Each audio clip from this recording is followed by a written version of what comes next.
দেখো ওই মাংসটা এবার ঢেলে দিলাম।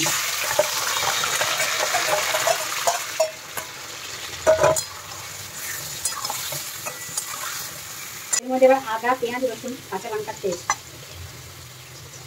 হলুদ দেব,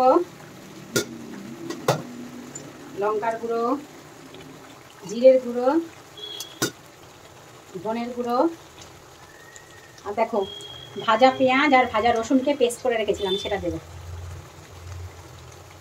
নুন দিয়েছিলাম তাই এখন একটুখানি নুন দেবো।